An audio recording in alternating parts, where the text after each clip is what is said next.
The Samsung Galaxy A15 and A25 are some of the new devices on the A series lineup this year, and they are really good performing and spec smartphones which I've recommended on this channel. In fact, not only have I made their various reviews, I also made a video comparing these two smartphones. But in this video, I would give you the other side to the story, some reasons why you might want to avoid these smartphones. Now let's start with the accessories. Let's talk about the first thing that might leave you feeling underwhelmed about this A-series devices. And that will be the accessories, or should I say the lack thereof. When you crack open the boxes for these smartphones, all you find are the essentials, the smartphone itself and a SIM ejector and probably the cable for data transfer and charging up these smartphones. And let's be honest, for the price you're shelling out for these smartphones, it's a bit disappointing. Now let's compare this to the Tecno Spark 20 Pro.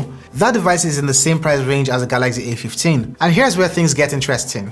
Tecno not only matches the price but surpasses expectations in the accessory department. Picture this, you get a 33-watt fast charger right out of the box, and that's more power than what Samsung is offering with its 25-watt charging speed on this device without a charger in the box. And that's not all. Tecno throws in a pair of earphones and also a TPU case to protect your device. It's like they've thought of everything to enhance your overall experience. In contrast, it seems like Samsung decided to cut corners by stripping away these extras, perhaps in a bid to maximize profit. Sure, you might argue that not everyone needs all these accessories, but in principle, these are the things that should come out of the box with your devices. If you're paying a premium here, shouldn't you get a little more bang for your buck?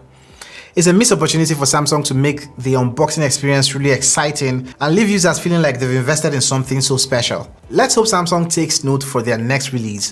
First off, we have to acknowledge that the Samsung Galaxy A15 and A25 here are budget-friendly devices, and in the realm of affordability, design expectations are often adjusted. However, there are certain aspects that, in my opinion, could have been improved on these devices. Firstly, the bezels on the smartphones are quite noticeable and thick, signaling their budget nature.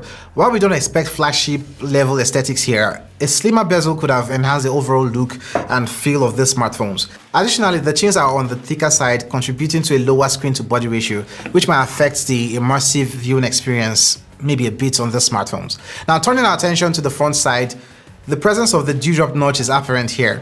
It's worth noting that in 2024, this design choice seems somewhat outdated. Many competitors have embraced a punch hole notch on their devices, providing a more modern and sleek appearance. And that leaves us questioning why Samsung opted for a design that feels a bit, behind the times. Perhaps a punch hole notch could have offered a more contemporary and visually appealing alternative for the design on the smartphones.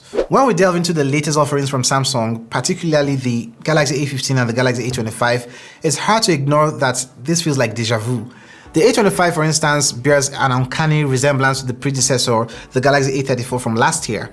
Almost identical in terms of the battery life, the processor, the charging speed, the camera setup, with just a negligible 1-inch difference in display size. It's essentially a deja vu experience when you compare the Galaxy A15 with the A24 from last year too, practically twins in every aspect. It just strikes me as though Samsung essentially decided to repackage the same technology in a slightly altered container. The design and specs remain almost indistinguishable. So is this a genuine upgrade or just a remix of the past with a new name slapped on for good measure? Sure, opting for the latest models guarantee an additional year of operating system updates, but let's be real here. Is it a compelling reason to make the switch if you already own the earlier versions? The minimal tweaks and lack of substantial differentiation leaves this not being a practical thing to do. Don't get me wrong, the Galaxy A15 and A25 may be solid devices in their own right, but the lack of substantial enhancement makes upgrading a matter of choice rather than necessity.